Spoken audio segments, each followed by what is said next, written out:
আরুষি হেমরাজ হত্যাকাণ্ড রহস্য বিশ্বের সবচেয়ে জটিল হত্যাকাণ্ডের রহস্য।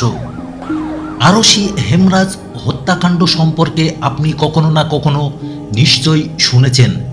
এটি বিশ্বের সবচেয়ে জটিল এবং রহস্যময় হত্যাকাণ্ডের মধ্যে একটি। যখন আরুষি এবং হেমরাজের হত্যার খবর সামনে এসেছিল, তখন সবচেয়ে বড় প্রশ্ন ছিল আরুষি এবং হেমরাজের হত্যা করল কে এবং কেন। অদ্ভুত বিষয় হলো, বছর কেটে গেছে, ডজনখানেক পুলিশ ও সিবিআইয়ের দুই দল তদন্ত করছে, বছরের পর বছর ধরে আদালতে মামলা চলছে, কিন্তু আজও সেই একই প্রশ্ন থেকে গেছে, আরুষি এবং হেমরাজের হত্যা করল কে এবং কেন।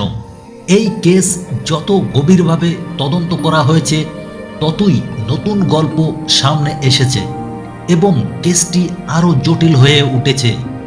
বছরের পর বছর কেটে গেলেও প্রশ্নগুলো সেই একই রয়ে গেছে।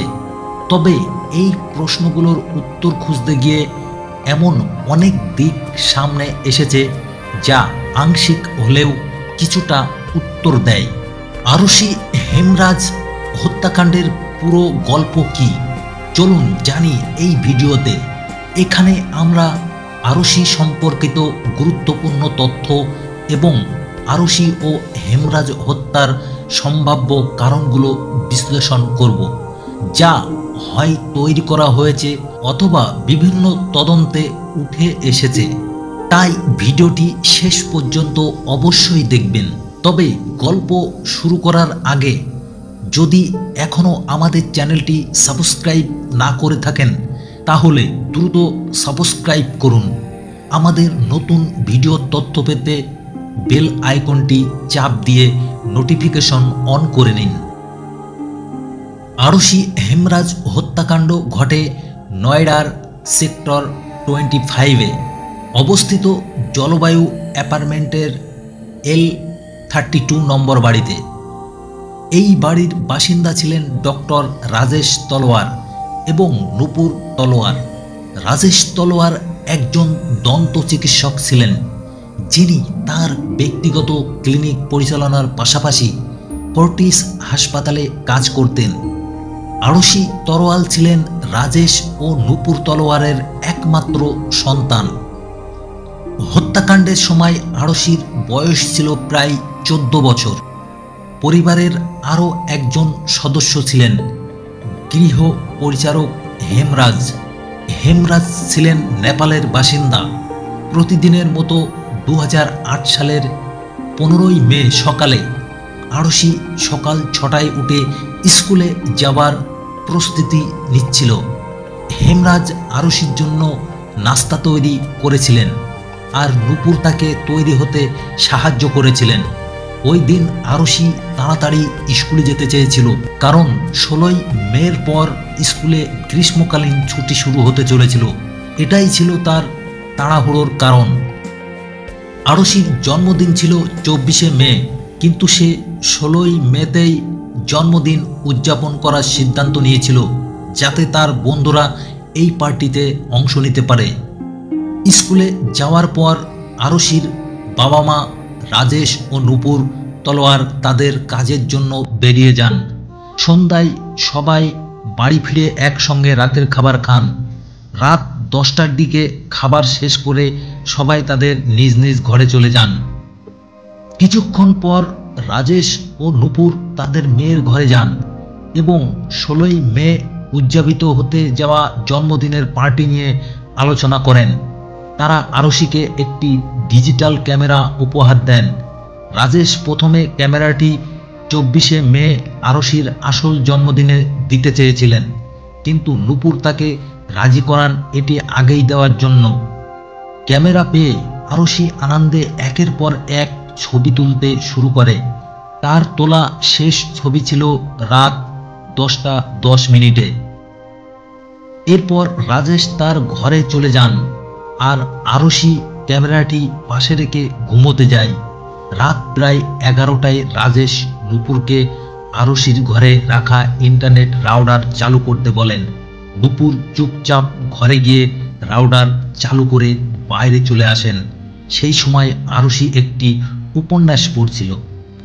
তদন্ত অনুযায়ী রাত 12:08 নাগাদ রাজেশ শেষবার ইন্টারনেট ব্যবহার করেন এবং এরপর ঘুমিয়ে পড়েন। রাজেশ ও নুপুরের ঘরের ঠিক পাশেই ছিল আরশির ঘর। বাড়ির আরও একজন বাসিন্দা ছিলেন গৃহ পরিচারক হেমরাজ। তার ঘরটি বাড়ির সামনের অংশে ছিল। ঘরটি এমনভাবে তৈরি ছিল যে বাইরে থেকে সরাসরি তার ঘরে যাওয়া সম্ভব ছিল এবং ঘরের ভিতর থেকে একটি দরজা দিয়ে মূল বাড়িতে প্রবেশ করা যেত। 15ই মে রাত থেকে 16ই মে ভোর পর্যন্ত সেই অন্ধকার রাতের মধ্যে কিছু ঘটেছিল যা পুরো দেশকে নাড়িয়ে দিয়েছিল। সেই রাতটি ভারতের সবচেয়ে জটিল এবং রহস্যময় রাতে পরিণত হয়। 16ই মে ভোর হয়ে আসার সঙ্গে সঙ্গে এক ভয়ানক সত্য সামনে আসে। 2008 সালের 16ই মে প্রতিদিনের মতো সকালে রাজেশ তলওয়ারের বাড়ির গৃহকর্মী ভারতী মণ্ডল সকাল 6টায় কাজে আসেন। তিনি দরজায় বেল বাজান। সাধারণত প্রথম বেল বাজানোর সঙ্গে সঙ্গেই গৃহ পরিচারক হেমরাজ দরজা খুলে দিতেন, কিন্তু সেই দিন কেউ দরজা খুলতে আসেনি। ভারতী আবার বেল বাজান, তবুও কেউ দরজা খোলেনি। তৃতীয়বার বেল বাজালে নুপুর তলোয়ার ভেতর থেকে দরজা খানিকটা খুলে ভারতীকে জিজ্ঞাসা করেন, হেমরাজ কোথায়? ভারতী বলেন, আমি জানি না। তখন নুপুর বলেন, সম্ভবত হেমরাজ দুধ আনতে গেছেন এবং বাইরে থেকে দরজা লক করেছেন। কিন্তু ভারতীকে বলেন, তুমি একটু অপেক্ষা করো, হেমরাজ ফিরে এলে দরজা খুলে যাবে। ভারতী জানান তাকে আরও বাড়িতে কাজ করতে যেতে হবে, দেরি হবে। তখন নুপুর তাকে চাবি ব্যালকনি থেকে ফেলে দেওয়ার প্রস্তাব দেন।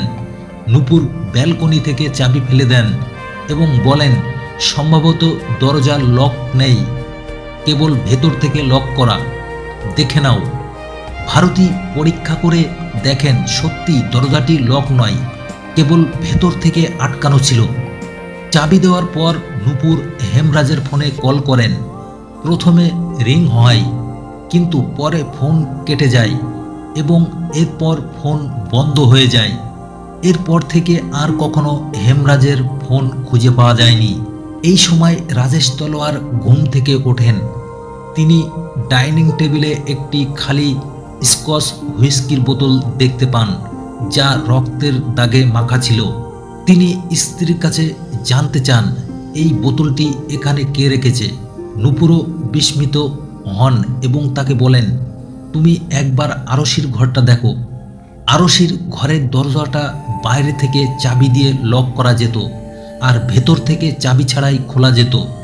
রাতে নুপুর সাধারণত আরশির ঘর বাইরে থেকে লক করে দিতেন, কিন্তু সেদিন রাজেশ দেখেন দরজাটি খানিকটা খোলা। তিনি ঘরে ঢুকেই স্তম্ভিত হয়ে যান। বিছানার চারপাশে রক্ত ছড়িয়েছিল। আরশির পুরো দেহ রক্তে মাখা, তার গলায় গভীর ক্ষত ছিল। তিনি চিৎকার করে উঠলেন। নুপুর তাড়াতাড়ি ঘরে আসেন। ভয়াবহ দৃশ্য দেখে তিনি গভীর শোকে মুষড়ে পড়েন।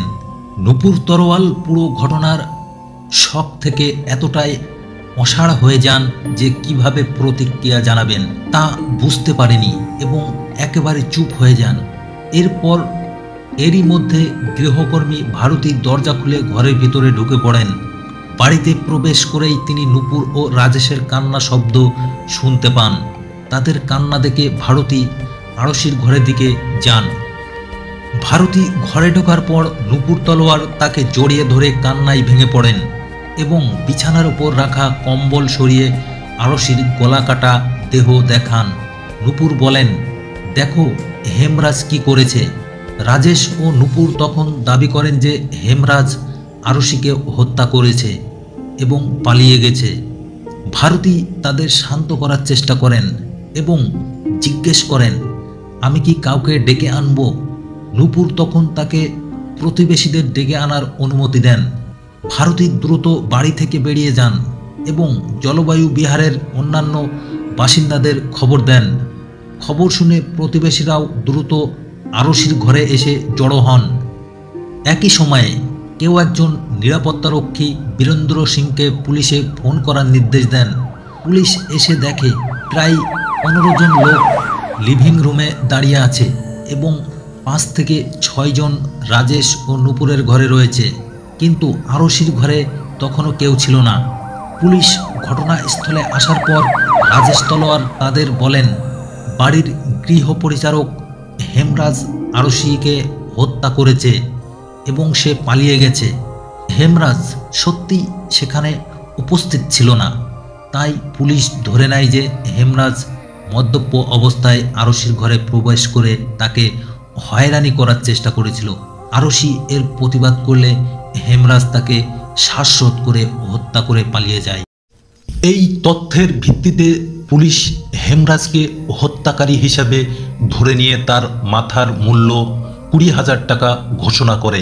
পুলিশ হেমরাজকে গ্রেপ্তারের জন্য একটি দল নেপালে তার গ্রামের দিকে পাঠায়। অন্যদিকে পুলিশের আরেকটি দল আরশির দেহ নিজেদের হেফাজতে নেয়।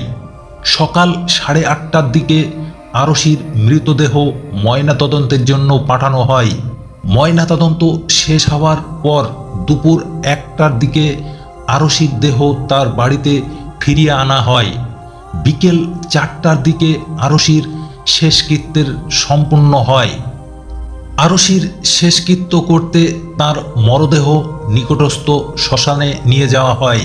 শেষকৃত্যের পর পুলিশ অভিযোগ করে যে রাজেশ তলোয়ার খুব দ্রুত আরশির সৎকার করতে চেয়েছিলেন, তবে রাজেশ তলোয়ার দাবি করেন যে পরিবারের বয়োজ্যেষ্ঠদের পরামর্শে দ্রুত শেষকৃত্য সম্পন্ন করা হয়। লাশ উদ্ধারের পর থেকে শেষকৃত্যের পুরো প্রক্রিয়ায় এত বেশি লোক বাড়িতে আসেন যে অপরাধ স্থল পুরোপুরি নষ্ট হয়ে যায়। পুলিশও অপরাধ স্থল সুরক্ষিত রাখতে সঠিক উদ্যোগ নেয়নি। এর ফলে গুরুত্বপূর্ণ অনেক প্রমাণ নষ্ট হয়ে যায়।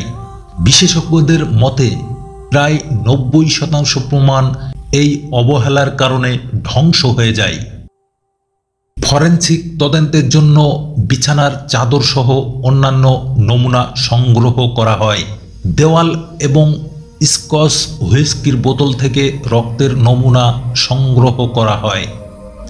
এছাড়াও বাড়ির ভেতরে বিভিন্ন জায়গা থেকে আঙ্গুলের ছাপও নেওয়া হয়। তদন্তের সময় পুলিশ সিঁড়ির ওপর রক্তের দাগ দেখতে পায়। মেঝেতেও অনেক জায়গায় রক্তের দাগ ছিল। রক্তের এই চিহ্নগুলো অনুসরণ করে পুলিশ যখন উপরের দিকে এগোতে থাকে তখন তারা দেখতে পায় ছাদে যাওয়ার দরজাটি বন্ধ। একজন পুলিশ অফিসার রাজেশ তলোয়ারের কাছে ছাদের দরজার চাবি চান। পুলিশের বক্তব্য অনুযায়ী রাজেশ তলোয়ার বাড়ির ভিতরে চলে যান এবং দীর্ঘ সময় তার ঘর থেকে বের হননি। যখন পুলিশ আবার চাবি চায়, রাজেশ তাদের উপর রেগে যান এবং বলেন, আপনারা ছাদে সময় নষ্ট করছেন, অপরাধী ততক্ষণে পালিয়ে যাবে। রাজেশ তলোয়ারের কথায় পুলিশ ছাদে যাওয়ার সিদ্ধান্ত থেকে পিছিয়ে আসে এবং হেমরাজকে খোঁজার কাজে মনোযোগ দেয়। 17 মে 2008-এ রাজেশ এবং নূপুর তলোয়ার তাদের মেয়ে আরশির অস্থি বিসর্জনের জন্য হরিদ্বারে রওনা হন। সেই দিনও বাড়িতে পুলিশের তদন্ত চলতে থাকে।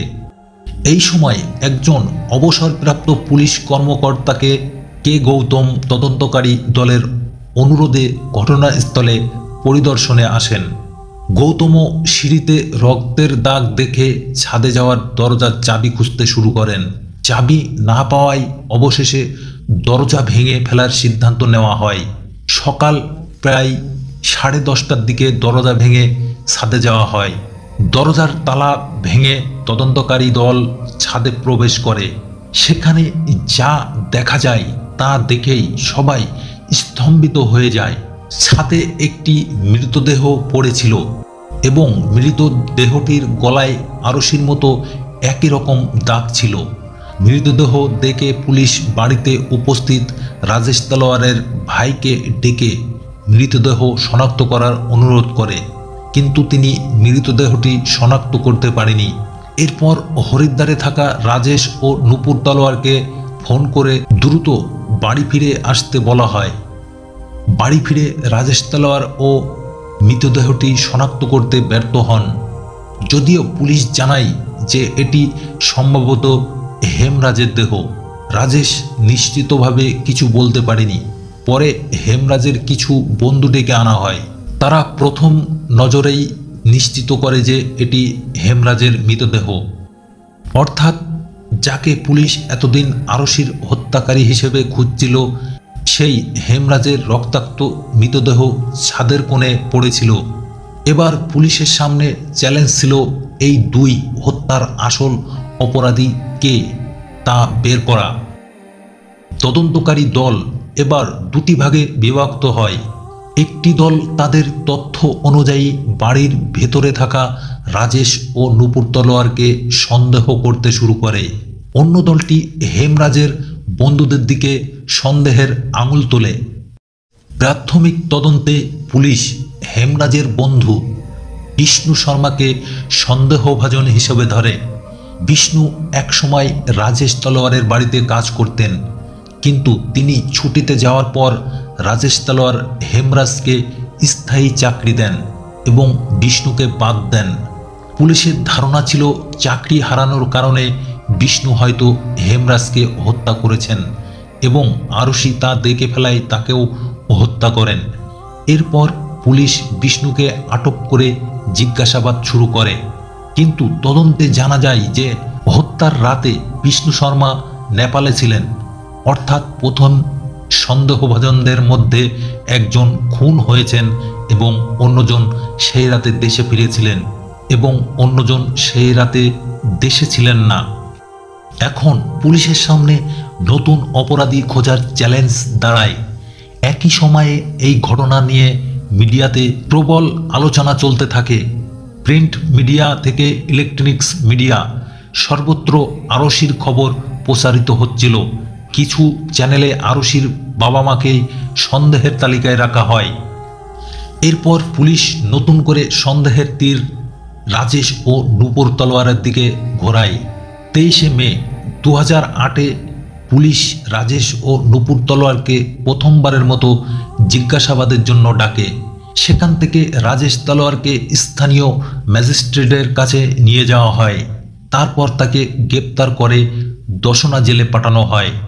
হেমরাজ হত্যাকাণ্ড নিয়ে প্রথম বিস্তারিত প্রেস কনফারেন্স করে পুলিশ 23শে মে 2008-এ। Inspector general of police Gurdarshan Singh একটি চাঞ্চল্যকর দাবি করেন।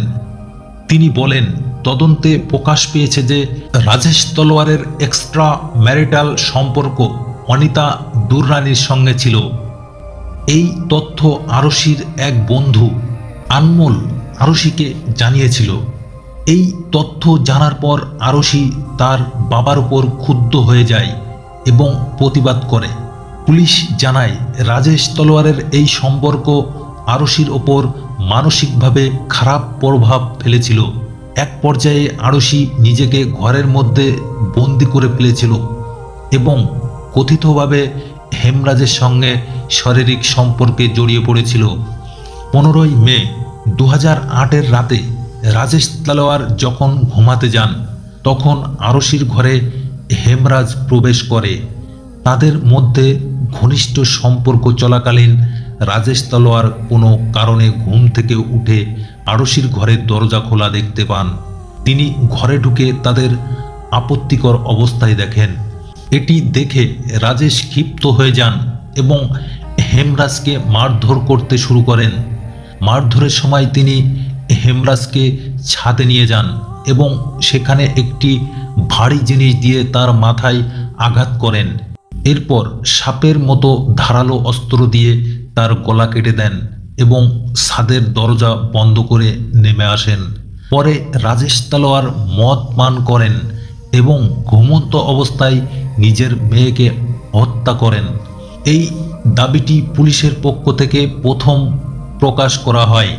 তবে এই বক্তব্যের কারণে পুলিশের বিরুদ্ধে আরশির চরিত্র হরণের অভিযোগ ওঠে।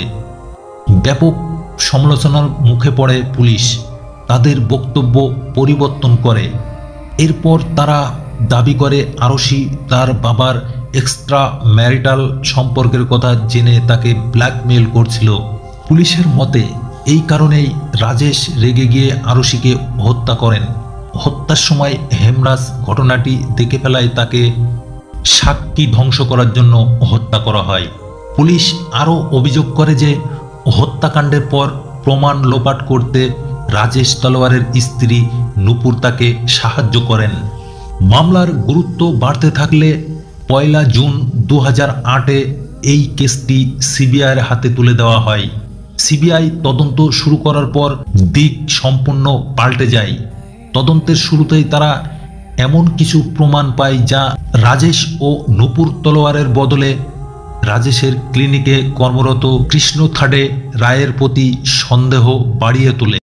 সিবিআই জানতে পারে যে আরশির মৃত্যুর 2 দিন আগে ক্লিনিকে কাজ করার সময় কৃষ্ণ ভুল করেছিলেন। এতে রাজেশ তাকে কড়া ভাষায় বকাঝকা করেন। এরপর একদিন কৃষ্ণ হেমরাজকে বলেন, আমি রাজেশকে খুব শীঘ্রই শাস্তি দেব। এই কথাটি রাজেশ তলোয়ারের ড্রাইভার উমেশ শর্মা শুনেছিলেন। সাক্ষ্য প্রমাণের ভিত্তিতে পুলিশ সন্দেহের ভিত্তিতে 7 জুন 2008-এ কৃষ্ণকে আটক করে জিজ্ঞাসাবাদ শুরু করে। সিবিআই কৃষ্ণের ঘর তল্লাশি চালানোর সময় একটি বালিশের কভার উদ্ধার করে যাতে রক্তের দাগ ছিল। এছাড়াও ঘরে একটি ট্রাউজার পাওয়া যায় যার উপরেও রক্তের দাগ ছিল। এই প্রমাণগুলি ইঙ্গিত দেয় যে হয়তো প্রকৃত অপরাধী ধরা পড়েছে। এরপর কৃষ্ণের প্রথম পলিগ্রাফ টেস্ট করা হয়। 9 জুন 2008-এ দিল্লির এইমসে তার সাইকোলজিক্যাল অ্যাসেসমেন্ট হয়। 12 জুন 2008-এ তার নার্কো টেস্ট করা হয়। এই পরীক্ষাগুলোর ভিত্তিতে 13 জুন 2008-এ সিবিআই কৃষ্ণকে গ্রেপ্তার করে। নার্কো টেস্টের সময় কৃষ্ণ তার বন্ধু রাজকুমারের নাম উল্লেখ করে। রাজকুমার রাজেশ তলোয়ারের বন্ধুর বাড়িতে গৃহ পরিচারকের কাজ করত। তার নাম আসার পর 23 জুন 2008-এ রাজকুমারকেও পুলিশ হেফাজতে নেয়। তার polygraph test, psychological assessment, brain mapping এবং নার্কো টেস্ট করা হয়। এর ভিত্তিতে 27 জুন 2008-এ সিবিআই রাজকুমারকে গ্রেপ্তার করে। এটি ছিল আরশি হেমরাজ হত্যাকাণ্ডের দ্বিতীয় গ্রেপ্তার। সিবিআই তৃতীয় গ্রেপ্তার করে 30 জুন 2008-এ বিজয় মণ্ডল ওরফে শম্ভুকে। বিজয় মণ্ডল আরশি তলোয়ারের প্রতিবেশী পুনিত টন্ডনের বাড়িতে কাজ করত। এই পর্যন্ত পুলিশ 3 জনকে গ্রেপ্তার করে। উল্লেখযোগ্য বিষয় ছিল যে এই 3 জনই নেপালি বংশোদ্ভূত এবং নয়ডায় কাজ করছিলেন। এই 3 জনকে গ্রেপ্তারের পর দীর্ঘ সময় জিজ্ঞাসাবাদ করা হয়। এরপর সিবিআই প্রধান অরুণ কুমার 11 জুন 2008-এ একটি প্রেস কনফারেন্স করেন। তিনি চমকপ্রদ দাবি করেন। তিনি বলেন, সিবিআই রাজেশ এবং নূপুর তলোয়ারের বিরুদ্ধে এমন কোনো প্রমাণ খুঁজে পায়নি যা প্রমাণ করতে পারে যে তারা হেমরাজ বা আরশি হত্যায় জড়িত। 20 জুন 2008-এ রাজেশ তলোয়ারের প্রথম এবং 25 জুন 2008-এ নূপুর তলোয়ারের দ্বিতীয় লাইট ডিটেক্টর টেস্ট করা হয়। তবে রাজেশ তলোয়ারকে পুরোপুরি ক্লিন চিট দেওয়া হয়নি। অন্যদিকে সিবিআই জানায় যে কৃষ্ণ, রাজকুমার এবং বিজয় মণ্ডল এখনও প্রাথমিক সন্দেহভাজন। সিবিআই দাবি করে এই 3 জনের মধ্যে 2 জন আরশি এবং হেমরাজ হত্যার কথা স্বীকার করেছে। কৃষ্ণ, রাজকুমার এবং বিজয় মণ্ডলের জিজ্ঞাসাবাদের ভিত্তিতে তদন্ত এগিয়ে চলতে থাকে। সিবিআইয়ের যুগ্ম পরিচালক অরুণ কুমার প্রেস কনফারেন্সে আরশি এবং হেমরাজ হত্যার সম্ভাব্য কারণ উল্লেখ করেন। প্রধান সন্দেহভাজনদের মধ্যে একজন রাজকুমার তার পলিগ্রাফ এবং নার্কো টেস্টের সময় জানায় যে হত্যার রাতে অর্থাৎ 15ই মে 2008-এ হেমরাজ তার ঘরে রাজকুমার, কৃষ্ণ এবং বিজয় মণ্ডলকে পার্টিতে ডেকেছিলেন। সেখানে 4 জন বসে মদ্যপান করছিলেন। রাজকুমারের বক্তব্য অনুযায়ী কৃষ্ণ সেখানে রাজেশ তলোয়ারের প্রতি নিজের অপমানের কথা বলছিল এবং বলেছিলেন যে তিনি এর প্রতিশোধ নেবেন। তখন এই কথোপকথন আরশি শুনে ফেলেন। আরশি হুমকি দেন যে তিনি এই বিষয়ে তার বাবাকে জানাবেন। এতে কৃষ্ণ রেগে যান এবং তার সাথে থাকা কুকরি নিয়ে আরশির ঘরে যান এবং তাকে হত্যা করেন। আরশিকে হত্যার পর কৃষ্ণ পালানোর চেষ্টা করেন। তখন হেমরাজ তাকে থামানোর চেষ্টা করেন। কৃষ্ণকে সাহায্য করার জন্য রাজকুমারও এগিয়ে আসেন।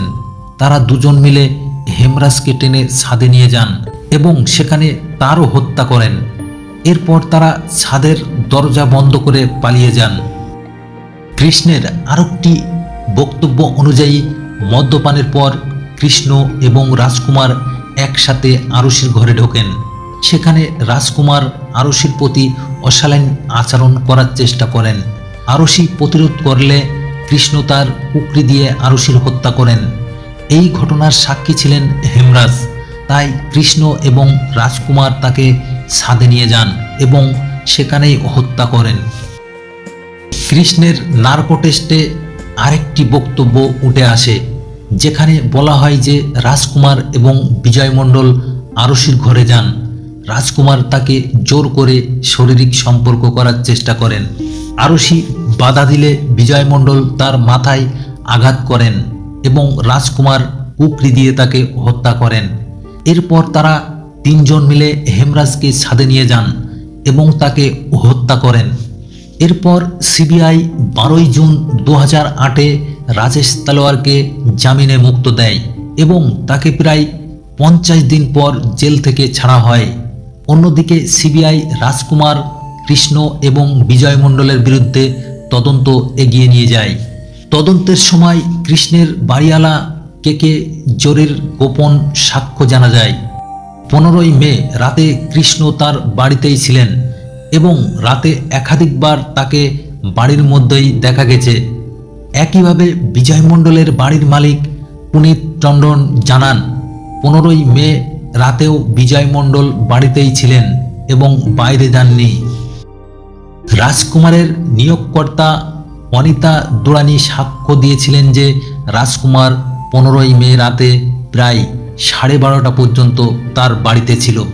জলবায়ু বিহার অ্যাপার্টমেন্টের নিরাপত্তা গার্ডদের মধ্যে কেউ এই কথা নিশ্চিত করতে পারেননি যে রাজকুমার, কৃষ্ণ বা বিজয় মণ্ডল রাতে অ্যাপার্টমেন্টে প্রবেশ করেছিলেন। এমনকি তদন্তে আরও জানা গেল যে এই 3 জনের ডিএনএ নমুনা রাজেশ তলোয়ারের বাড়ি থেকে পাওয়া সামগ্রীর সঙ্গে মেলেনি এবং তাদের ফিঙ্গারপ্রিন্টও রাজেশ তলোয়ারের বাড়িতে পাওয়া যায়নি।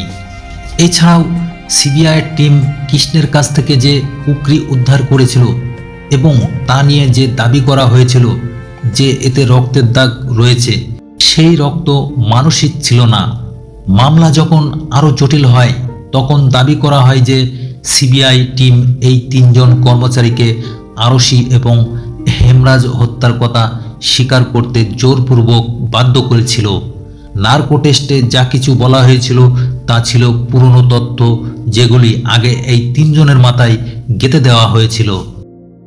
তদন্ত যখন চলছিল তখন সেপ্টেম্বরের 2008 সালে সিবিআইয়ের পুরনো দলকে সরিয়ে দিয়ে এই মামলার নতুন তদন্তকারী দল গঠন করা হয়। সিবিআইয়ের পুরনো দল যে 3 জনকে সন্দেহভাজন হিসেবে দেখছিল তাদের সবকিছু প্রমাণের অভাবে সেপ্টেম্বরে মুক্তি দেওয়া হয়। মুক্তির পর প্রধান সন্দেহভাজন বিজয় মণ্ডল দাবি করেন যে সিবিআই তাকে মানসিক এবং শারীরিকভাবে অত্যাচার করেছিল।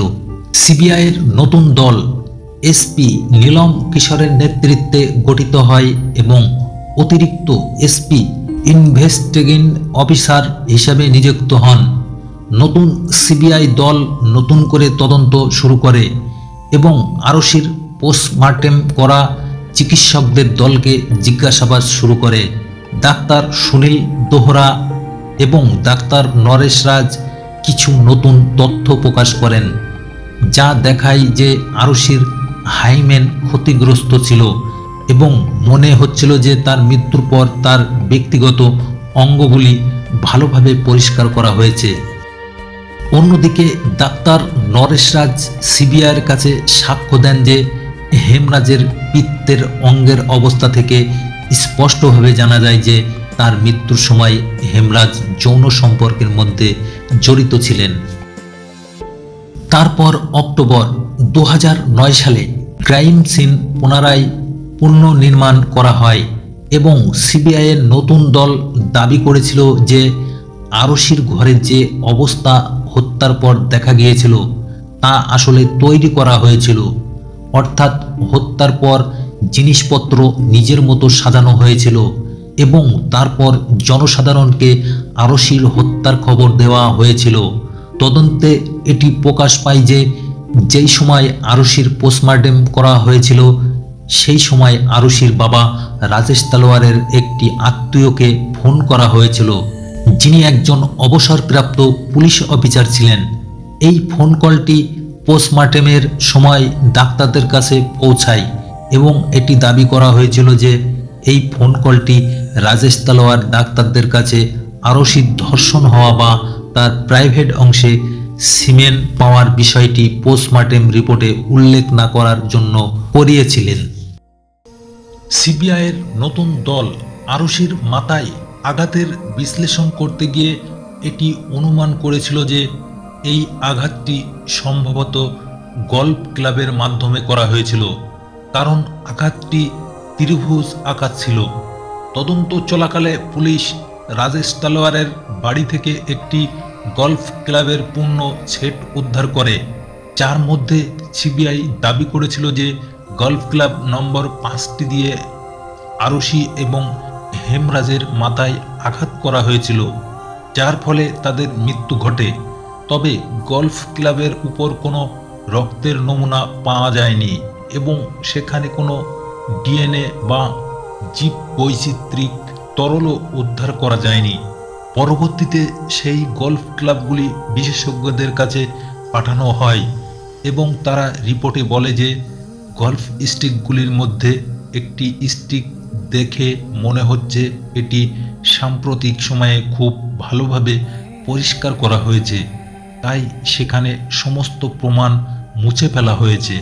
এরপর সিবিআই তাদের তদন্ত চালিয়ে যায় এবং 2010 সালের 18 থেকে 19 মে রাজেশ তালওয়ারের সঙ্গে আবারও জিজ্ঞাসাবাদ করা হয়। সকল জিজ্ঞাসাবাদ এবং দীর্ঘ তদন্তের পরও সিবিআই দল কোনো দৃঢ় প্রমাণ পায়নি। এর ভিত্তিতে 19 ডিসেম্বর 2010 সিবিআইয়ের নতুন দল আদালতে এই মামলা বন্ধ করার জন্য ক্লোজার রিপোর্ট জমা দেয়। তবে এই রিপোর্টে সিবিআই রাজেশ তালওয়ারকে আরুষি এবং হেমরাজের হত্যার জন্য অভিযুক্ত করেনি এবং 3 জন কর্মচারীকেও নির্দোষ ঘোষণা করা হয়েছিল। সিবিআই তাদের ক্লোজিং রিপোর্টে বলেছিল যে কোনো প্রমাণ পাওয়া যায়নি যা প্রমাণ করে যে হেমরাজের হত্যাকাণ্ড আরুষির ঘরেই ঘটেছিল। হেমরাজের রক্তের নমুনাও কোথাও আরুষির ঘরে পাওয়া যায়নি। এছাড়াও রাজেশ বা নূপুর তলোয়ারের পোশাক থেকেও হেমরাজের নমুনাও পাওয়া যায়নি। সিবিআই দল হত্যার জন্য ব্যবহৃত অস্ত্র কখনো উদ্ধার করতে পারেনি। তবে রিপোর্টে সিবিআই দাবি করেছে যে আরুষি এবং হেমরাজের গলা কাটার মতো যেভাবে আঘাত দেওয়া হয়েছিল তাতে মনে হচ্ছে এটি কখনো পেশাদার ব্যক্তি সার্জিক্যাল ব্লেড দিয়ে করেছে এবং যেহেতু রাজেশ এবং নূপুর তলোয়ার ডাক্তার, এটি মনে করা হয়েছিল যে তারা হয়তো সার্জিক্যাল ব্লেড দিয়ে তাদের গলা কেটেছিল। রাজেশ এবং নূপুরের নির্দোষতার সবচেয়ে বড় কারণ ছিল কিচেনে যে মদের বোতল রাখা হয়েছিল সেই বোতলে যে ফিঙ্গারপ্রিন্ট পাওয়া গিয়েছিল এবং যে রক্তের দাগ ছিল তা না তো প্রথম 3 সন্দেহভাজন থেকে মেলে, না রাজেশ এবং নূপুরের নমুনার সাথে। এর পাশাপাশি পুরো মামলায় হত্যার সঠিক মোটিভও চিহ্নিত করা যায়নি। এই সমস্ত কারণে সিবিআই আদালতে এই মামলা বন্ধ করার আবেদন জানায়। মামলা বন্ধ করার আবেদন ঠিক ছিল, তবে এই ক্লোজিং রিপোর্টে সিবিআই যে মন্তব্য করেছে তা রাজেশ তালোয়ারের জন্য সন্তুষ্টির কারণ ছিল না এবং তিনি সিবিআইয়ের মন্তব্যের বিরুদ্ধে আদালতে যান। এটি কিছুটা আত্মঘাতী সিদ্ধান্ত ছিল, কারণ তিনি আদালতে নির্দোষ প্রমাণিত হতে গিয়েছিলেন। তবে সেখানে উল্টে তিনি আবার ফাঁসে পড়েন এবং নতুন করে তদন্ত শুরু হয়। আদালত ক্লোজিং রিপোর্টটি চার্জশিটে পরিণত করে রাজেশ এবং নূপুর তলোয়ারের বিরুদ্ধে মামলা দায়ের করার নির্দেশ দেন এবং নতুন করে তদন্তর নির্দেশ দেয়। আদালত মনে করেছিল যে রাজেশ এবং নূপুর তলোয়ারের বিরুদ্ধে মামলা দায়ের করার জন্য যথেষ্ট প্রমাণ আছে। এরপর সিবিআই এর অতিরিক্ত পিসিএল একটি নতুন তত্ত্ব উপস্থাপন করে। 15 থেকে 16 মে রাতের ঘটনা অনুযায়ী রাজেশ তালোয়ার যখন তার কক্ষে ঘুমাচ্ছিলেন তখন তিনি কিছু আওয়াজ শুনতে পান। আওয়াজ শুনে তিনি তার কক্ষ থেকে বেরিয়ে এসে হেমরাজের কক্ষে যান, কিন্তু সেখানে কাউকে দেখতে পান না। তখন তিনি লক্ষ্য করেন যে আওয়াজটি আরশির কক্ষ থেকে আসছে। এরপর তিনি হেমরাজের কক্ষে রাখা একটি গল্ফ স্টিক হাতে নিয়ে দৌড়ে আরশির কক্ষে পৌঁছান। সেখানে তিনি দেখেন আরশি এবং হেমরাজ একসঙ্গে বিছানায় শুয়ে আছেন। সিবিআই এই পরিস্থিতিটিকে অবৈধ পজিশন হিসেবে বর্ণনা করেছে। হেমরাজ এবং আরশিকে এই অবস্থায় দেখে রাজেশ তলোয়ার অত্যন্ত ক্ষুব্ধ হয়ে ওঠেন এবং পুরো শক্তি দিয়ে গল্ফ স্টিক দিয়ে হেমরাজের মাথায় আঘাত করেন। প্রথম আঘাতের পর হেমরাজ আহত হলে দ্বিতীয় আঘাতে তিনি পড়ে যান এবং তা ভুলবশত আরশির মাথায় লাগে, কারণ তাদের দুজনের মাথায় বেশ শক্ত আঘাত করা হয়। রাজেশ তালোয়ার তখন দেখতে পান যে আরশি এবং হেমরাজ মারা গেছেন। এই সময় নূপুর তলোয়ার কোনো অপশন না পেয়ে তিনি রাজেশের সাথে মিলে প্রথমে হেমরাজের দেহ একটি চাদরে মুড়ে ছাদে রেখে দেন এবং সেখানেই হেমরাজের গলা সার্জিক্যাল ব্লেড দিয়ে কেটে দেন। পরে ছাদের দরজা বন্ধ করে দেন। এরপর তারা নিচে এসে আরশির গলা কেটে দেন এবং আরশির প্রাইভেট পার্ট ভালোভাবে পরিষ্কার করেন এবং কাপড় ঠিক করেন। তারপর রাজেশ আরশির গলা কাটেন যাতে এটি হত্যার মতো দেখাতে পারে। এরপর তারা খুনের দাগ মুছতে শুরু করেন এবং হত্যায় ব্যবহৃত গল্ফ স্টিকটি গোপন করেন, পাশাপাশি সব সম্ভাব্য প্রমাণ সরিয়ে ফেলেন। এরপর রাজেশ তালোয়ার ঘর থেকে বেরিয়ে এসে বাড়ির বাইরে প্রবেশের দরজা বাইরে থেকে লক করেন এবং হেমরাজের কক্ষ থেকে আবার বাড়ির ভিতরে চলে যান, যেন পরের দিন জানানো যায় যে দরজা বাইরে থেকে লক করা হয়েছে। এরপর রাজেশ তালোয়ার বাড়িতে রাখা স্কচ হুইস্কি পান করেন এবং সকাল হওয়ার অপেক্ষা করেন। সকালে বাড়ির মেয়ে আসে এবং সবকিছু পরিকল্পনা অনুযায়ী এগিয়ে চলে। সিবিআই এবং উপস্থাপিত পরিসংখ্যানিক প্রমাণের ভিত্তিতে আদালত 2013 25শে নভেম্বরে রাজেশ এবং নূপুর তলোয়ারকে আরশি এবং হেমরাজের হত্যার দায়ী ঘোষণা করেন। এছাড়াও তাদের প্রমাণসহ কারচুপি করা, তদন্তকে ভুল পথে পরিচালনা করা এবং ভুল রিপোর্ট দাখিল করার জন্য তাদের দোষী সাব্যস্ত করা হয়। দোষী সাব্যস্ত হওয়ার পর 26শে নভেম্বর 2013 রাজেশ এবং নূপুর তলোয়ারকে আরশি এবং হেমরাজে হত্যার জন্য যাবজ্জীবন কারাদণ্ড দেওয়া হয়।